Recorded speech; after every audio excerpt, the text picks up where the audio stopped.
Yeah, this would be the Thane Johnson, attorney at law, Montana. So, a plea for a lawyer. I got railroaded so many times, it's not funny. And anytime I do something, even the judge was railroading me, as you know. Because anytime the judge says to the lawyer, which I actually had a lawyer that time, luckily, would you please lead the witness?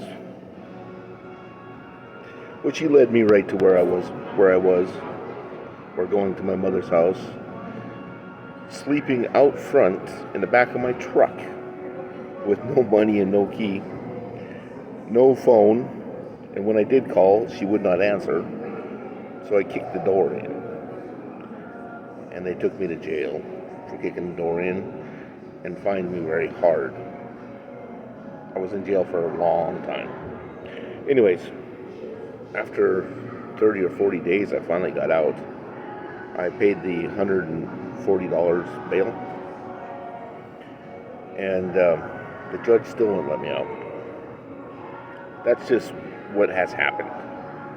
But let's go back to this plea. I need a lawyer. The last lawyer they gave me was Crossguns. Does that sound right? Anyways, she didn't call, she didn't show up, and then I got in trouble again for breaking a restraining order that the judge stuck on me. Now, if you read the restraining order, it's very strict, so everything is what I would call, it didn't matter. Because here's what happened. Here's what's happened, and I have to bring you back so you understand where I'm thinking here. Okay. So I was getting a loan on Mother's land because Mother's wanting to pass it on. So she signed the lease. Which I stuck, of course. I got the lease down. I signed the lease, she signed the lease. And I said, well, I will get a loan, and then I'll pay you the lease amount. She said that'll be fine. So I went to the government office,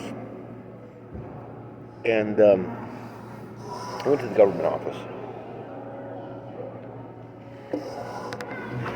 And when I went to the government office, they helped me out.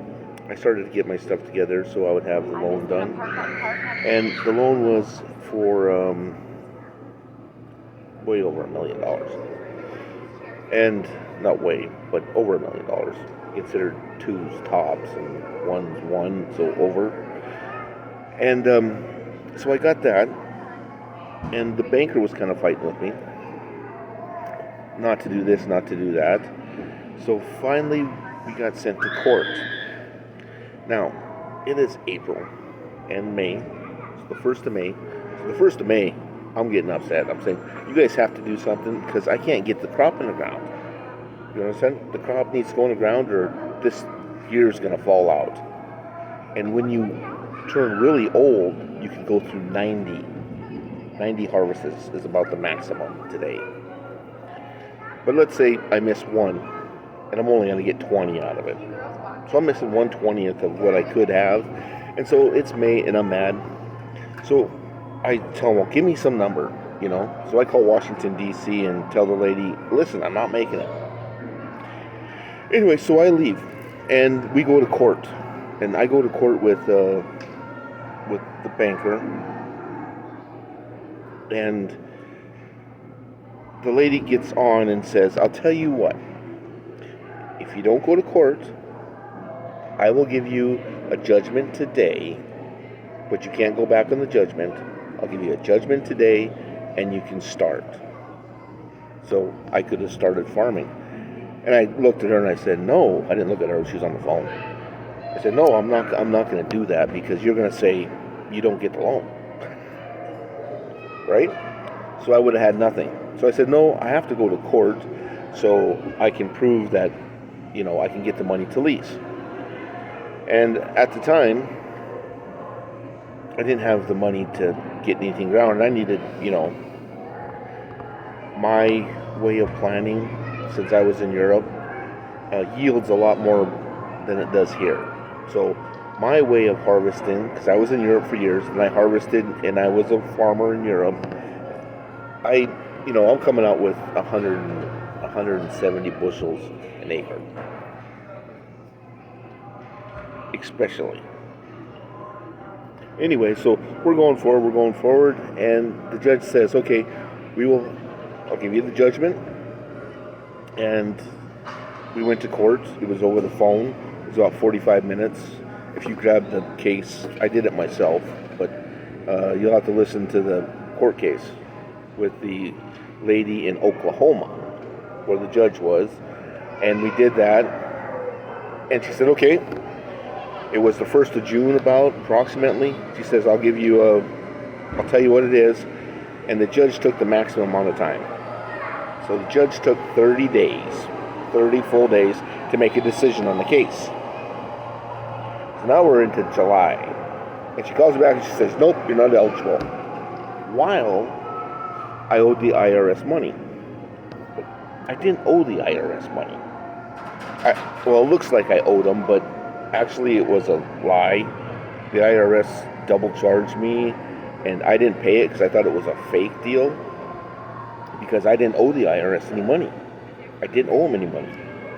Anyways, this was following me, and it was in the courthouse.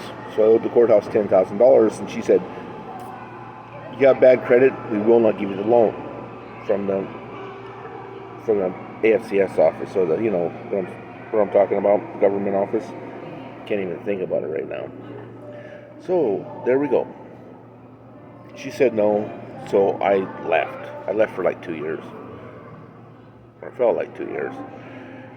And when I came back, the judge arrested me and said, I'm giving you a restraining warrant to stay away from the farmer's office.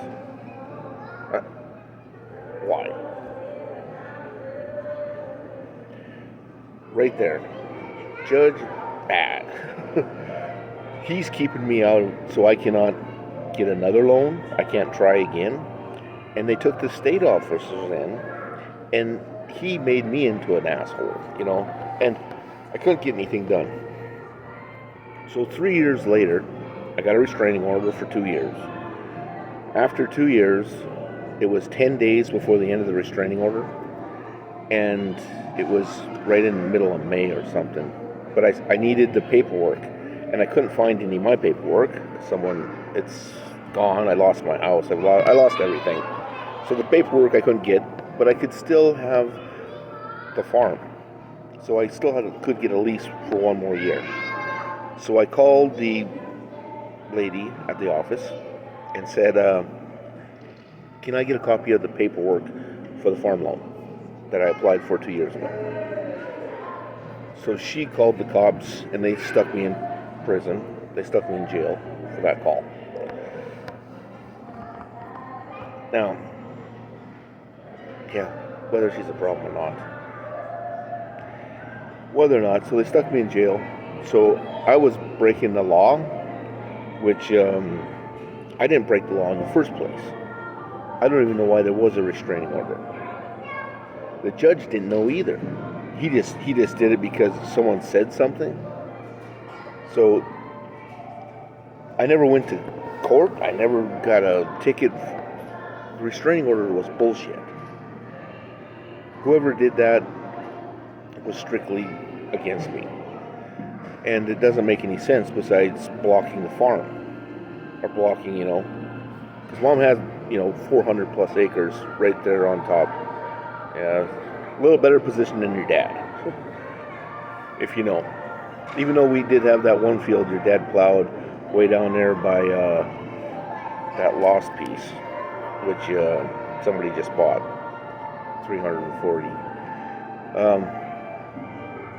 Anyways, they were having a land war down there, but that was part of the 110 acres or 400 acres that she had, that Mom has personally. She has some under lease, but that's what she owned, I guess, is what it was. That's where I'm at with the farm thing. They stuck me in jail. Judge stuck me in jail for calling for 30 seconds, whatever it was. It doesn't matter. If you look at the restraining order, it's almost impossible to do anything. It was a plan to murder, is what I'm saying. He planned it. Anyways, so let's go to the next thing. I need a lawyer because I keep getting ran over. Now, right now I have some money, so I can pay a lawyer something. You know, I could do something. Meaning $1,000 or $2,000. $2's a lot for me. But anyways, it's getting better. So this thing that happened down in Billings, and there's a couple other things, in the middle. And the things in the middle are just, they took my driver's license, won't give it back, took my driver's license again because my driver's license was gone, and I don't know how to get it back, and I don't know how to get it back. I tried, and then they took an evaluation and said that I would have to go, 30 days. They locked me up for 30 days for $750 a day, and then I can get my driver's license back for $21,000, which obviously I don't have $21,000. Now, the DUI that I got, I was drinking the whole day. It was Halloween, but somebody hit me with drugs at the end of the day, and I was still partially under 1, So I got framed big time, and they planned to frame me. They looked for it. Anyways, so the cops are actually in a conspiracy against me. And as you know, maybe even before then, that they shot me. I've got shot multiple times by law officers. Why? Whatever they want to say. My arm wasn't twisted long enough. But, it's usually an illegal arrest. They try to arrest me for no reason. So illegally, people don't like to stop. Period. And they shot me in Whitefish 3 or 4 times in the back and in the front. Anyways, they shot me in Cupbank like 10 or 12 times. Like everyone in there. I have no idea why. So let's go back to this. It's Bozeman. It's Billings. This is the one I want you to work on. It's coming up next week. And I need something. He just stopped out of the middle of nowhere. He was in the middle of the street, a one-way street. I came out the door, and I said, I must have said something when I walked out the door, and I walked by in front of him. He was talking to somebody else, so he wasn't coming after me. So I left, and I was going to the hotel, and then I could hear some commotion behind me, so I got moving, and so I was going to the hotel. It was Doubletree, and he was following me, and I'm not running. I have a 45-pound sack on my back, because people keep trying to poison me. Yeah, multiple times. But I'm always having all these problems. So I get to the Doubletree door, and I go in it. Well, right before I got there, he grabbed my bag, and I was staying at the Doubletree. Well, I was staying there 2 days before that, but that day and the day before, and I was just getting ready to get a refund because the building was moving. Yeah, that was right in the middle of that cold spell. Kind of scary because it was really moving up top. And so I walked in there, and then, they arrested me. And you could probably get video on that, the arrest. And I still don't know why I'm arrested, but I'm sure they'll make something up. They usually do. Cupbank really makes shit up. They've been lying for a long time as far as I'm concerned. Anyways, that's it. And I need to not be George Floyd, but yeah, I don't even know if they shot me. They probably did, but I don't remember. When I went into the other bar, somebody drugged me, I think.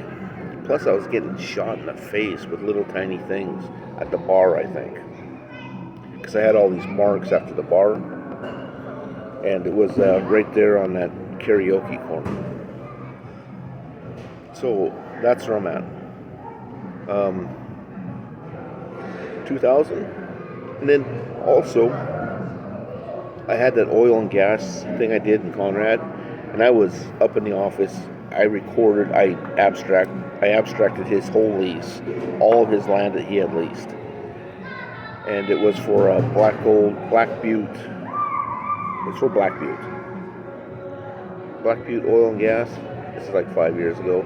So it was $7,000, and I drove there for 3 weeks, 2 or 3 weeks every day from Cut Bank, because gas is expensive, and of course I had copies, and I think he paid for the copies, but he did not pay.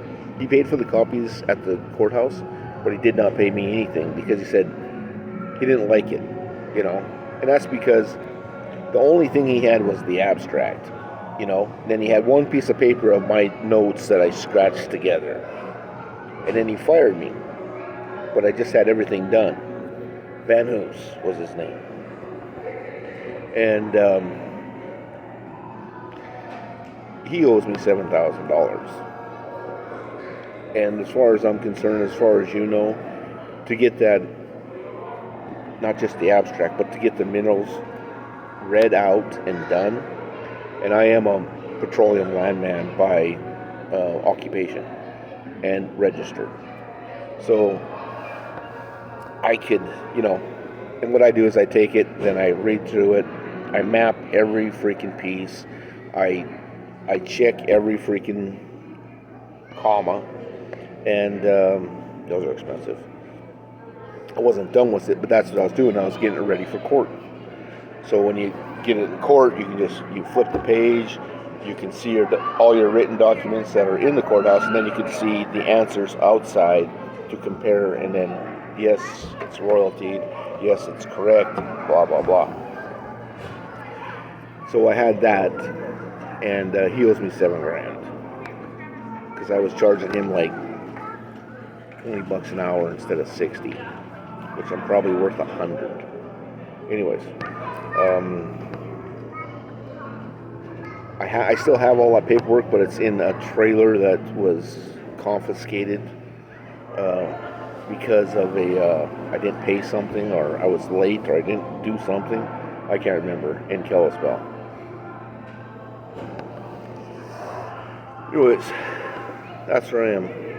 I'm going to go ahead and call your secretary, and your secretary is going to have to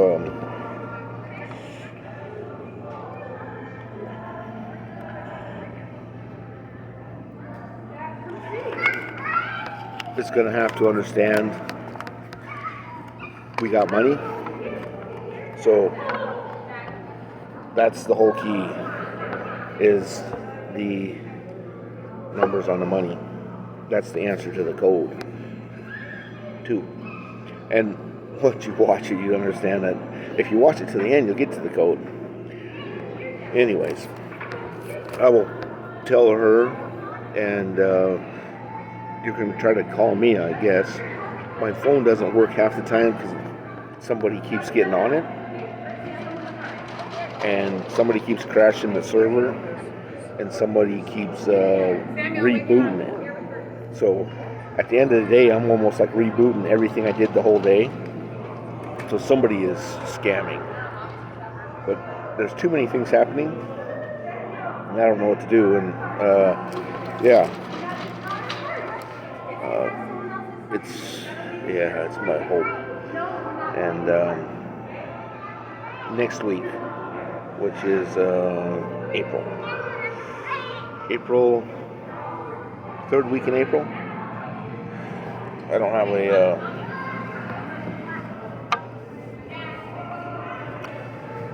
I know. Go with X2. X2. Okay.